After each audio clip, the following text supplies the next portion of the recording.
par voie vaginale, d'accord, qui nous permettra de mieux voir au niveau de l'utérus et des ovaires. Mais au moment de démarrer l'examen, il y a un problème. Comment? Juste, cherche pour une femme pour les photographier. Alors ça on peut pas. De confession musulmane, la femme refuse d'être examinée par un homme. Le docteur Ambroise se retrouve dans une situation embarrassante. Mais à la clinique, est-ce que je peux monter voir? Ah voilà. Le médecin craint que sa patiente n'aille pas se faire examiner. Alors il tente tout de même de la convaincre une dernière fois. Et elle peut saigner, et elle peut en mourir. D'accord?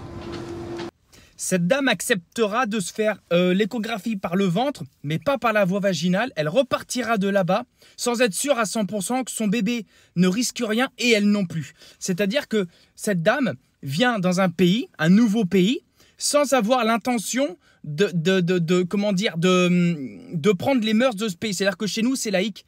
Un homme, une femme va t'ausculter. Si c'est pour ton bien, on s'en fout, tu vois. Mais elle est musulmane, la religion lui interdit, donc elle repart de là-bas sans être certaine. Son mari lui dit, si tu vas dans une clinique privée, ça va te coûter une fortune. Ah bah oui, eh oui, effectivement. L'hôpital public, c'est payé par les Français qui travaillent, qui cotisent. Et le clinique, c'est privé, donc là, ça va te coûter des thunes. Du coup, bah ah non, elle y va pas. Elle reste, c'est gratuit quand même. Mais avec la moitié de l'examen. C'est-à-dire que là, elle repart en se disant que peut-être un truc se passe mal, que c'est pas suffisant parce que le médecin lui dit bien que par le ventre, on voit beaucoup de choses, mais on n'est pas sûr à 100%.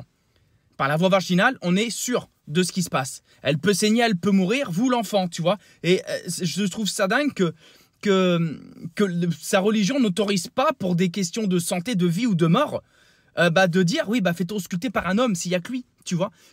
Et elle, par rapport à sa religion, elle se dit pas, ouais, mais là, peut-être que je suis en danger de mort, j'ai mal au ventre, etc. Peut-être que je suis en danger de mort, mais peu importe qui c'est.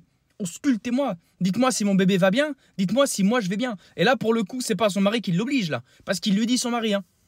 Je te préviens. Si on va en clinique, ça va te coûter une fortune. Il essaie de la convaincre, lui aussi, hein. Mais elle veut pas.